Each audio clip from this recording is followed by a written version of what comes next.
Hello, Ed Sheeran. How are you? I'm good.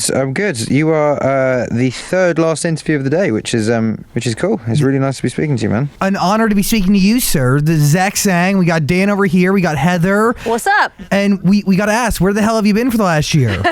I've been around the block a couple of times. I went to Iceland and then Ghana and then Japan and then Fiji and then Australia and then New Zealand. Wow. And then a little bit time in New York, a little bit time in Italy. So everywhere. A little bit time in Ireland. The culture that you're soaking in on these trips, how are you documenting it? I mean, it must be filled with inspiration. I started writing a diary, which is very 17th century of me, I think. But it's it's good. It's good. I think I just needed time to recharge. Is that where these last songs, Shape of You and Castle on the Hill, were created during these trips? Where was it? Do you remember? Shape of You was written about a month ago. Yeah, that was like a really late edition. I finished it about a week ago. Before. Wow. Literally like a week ago. Yeah.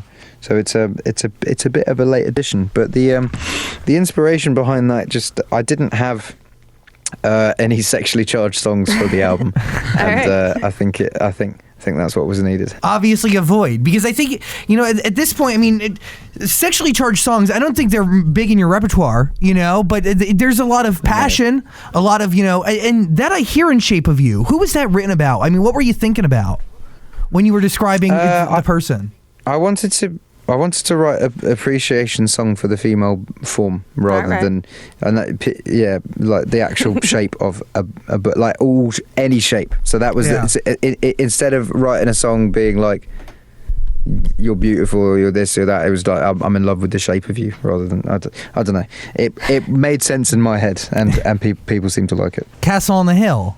This song, it's about. Correct me if I'm wrong. Home in general, right? The idea of home. Yeah, but it's, I mean, like, that's the kind of ambiguous one, but the actual, like, literal it's my hometown, which is in the middle of nowhere.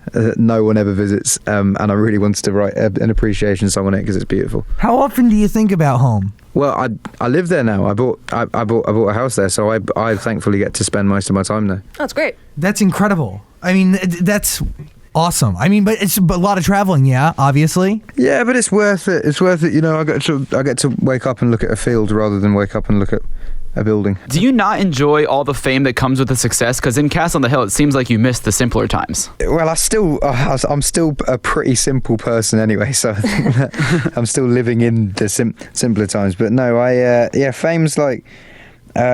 I think you just have to find a way to deal with it in your own way, and the kind of reason I took the break is I didn't know how to deal with it, so I wasn't really enjoying it, and now I've kind of recharged my batteries and thought about why I was in the music industry and come back to it with a different view, and I don't really mind that. Like I'm really grateful that people have a lot of love for the music I make, which is nice. And why do you think you're in the music industry? Why do you put up with it?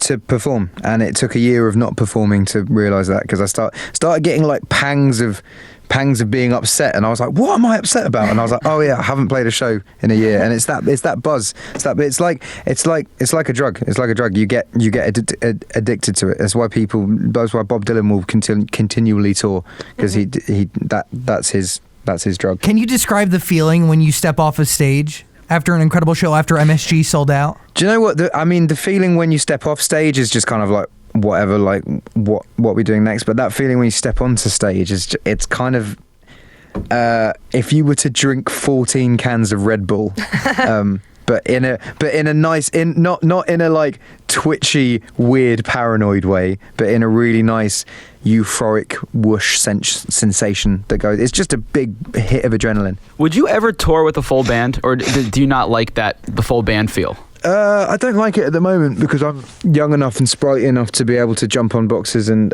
entertain on stage. But I think as soon as I like break my hip or something like that when I'm older, I'll get so like 35-ish. Start touring. Like. Yeah, well, you never know. I mean, so MSG, do you set goals for in the touring world? Do you want to do a stadium one day? I've already done a stadium in America. I've done like 6. Wait. I did the big one was Foxborough, Gillette Boston. one. I feel like a piece of sold now. I'm sorry. I sold it out. No, I saw your I'm sorry. I saw your MSG show. I'm sorry, sir. That's all right, man. That's all right. We thought you topped That's off all at right. MSG. To be honest. Yeah, that's pretty good. But you know, when another goal would be to do something like Giant Stadium, because I haven't done that yet. So that would definitely be one. But don't worry, man. No one really knows about the Boston show because it kind of came at the end of a tour and wasn't really heavily publicised. But it did. We did sell it out. I had Chris Martin came on. We sung Yellow together. Oh, nice. cool. How do you measure success right now in your life? Because I mean, is it hard for you to gauge because you have accomplished so much? No, I think success is me and all my family. There is never a point where we wake up and go, I want to do that, and then can't do it. I think that's that's my success rate. You know, like if I'm like, oh, I want to go to Iceland and bring my parents or something like that, or like, you know, it's just the success for me has taken out the worry of things, which could be unhealthy, but at the moment it's a very nice thing. And that must be a freeing feeling for you and for your family. That comfort for the first time, you know, in a long time. Yeah, I'd say so. I mean, I definitely don't want to lose the memories of what it was like before, though, because I think especially me and my parents and my mates will go a bit wild with that. I think you don't want to get you don't want to get to a point where it's normal to travel all the time. Well, when you first stepped away in December of 2015, you said that the upcoming album was the best you've ever written. So how much of the album was already done back then? 50% of it, and then I made another 50%, and then I didn't really fit, and so I scrapped it, and then I made another 50%, and now it's done.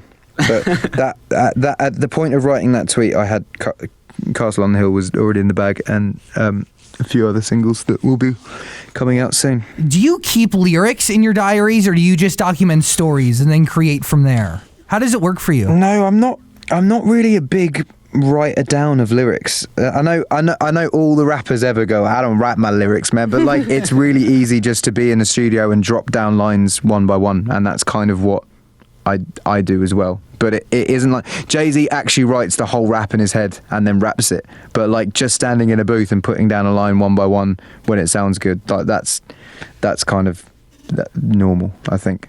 So I don't really write stuff down, but I wouldn't brag about it and be like, I don't write lyrics, man. You know, because yeah, I would.